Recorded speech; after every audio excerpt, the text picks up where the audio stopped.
Ce jour, lundi 14 juillet, je me retrouve à Shanghai, plus précisément au centre-ville. Je suis arrivé hier à TGV, j'arrivais de Pékin et je vais y passer une semaine dans le cadre de la formation des parlementaires gabonais, une formation décidée par l'État chinois. Donc je me retrouve actuellement au centre de Shanghai. J'essaye de voir le degré de développement qui n'est pas forcément matérialisé par les immeubles qu'on peut voir derrière moi, mais c'est aussi un investissement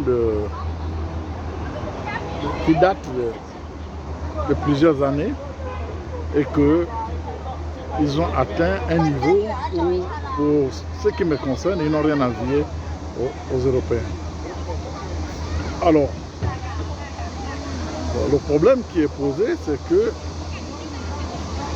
c'est vrai que la Chine est une civilisation millénaire, nous le savons tous, mais c'est un pays d'Asie qui, depuis 1960, ou bien en 1960, était au même niveau que nous, ont pris l'envol, alors que les pays africains sont restés au bas de l'échelle. Que s'est-il passé? Je crois qu'il y a plusieurs facteurs qui ont déterminé notre retard économique, notre retard en matière de développement. Ces facteurs, nous ne pouvons pas les énumérer ici, nous les connaissons tous. D'abord les orientations politiques, le choix des hommes politiques, la colonisation qui ne nous a pas aidés à nous en sortir, et la culture, notre culture qui a été pervertie, parce que les autres se sont appuyés sur leur culture pour faire mieux, pour agir dans l'homme afin que l'homme puisse trouver son compte, l'homme puisse vivre mieux. C'est ça le développement. Le développement consiste à améliorer le niveau de vie des citoyens. Alors nous avons peut-être pris une mauvaise direction, ou peut-être parce que nous n'avions pas la civilisation de l'écriture, ou peut-être parce que nous n'avons pas d'autres modèles. Mais on ne peut même pas parler de modèle parce que nos dirigeants, anciens ou actuels, ont visité et continuent de visiter les pays étrangers. Ils voient comment ce pays se démarque. Et qu'est-ce que nous faisons?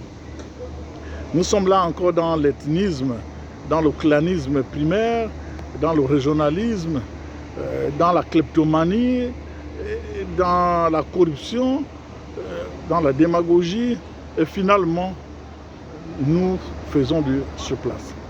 Alors, est-ce que nous allons sortir de cette léthargie? Voilà, c'est la question qui nous taraude l'esprit. Est-ce que l'Afrique va sortir de cette situation? Je ne pense pas que ça se fera maintenant parce que les structures mentales sont demeurées les mêmes malgré le changement des personnes qui gèrent l'État. Nous constatons que ceux qui gèrent l'État aujourd'hui, ceux qui gèrent nos États, certains ont la volonté de bien faire, mais ils sont entourés de forces et d'inertie. Voilà.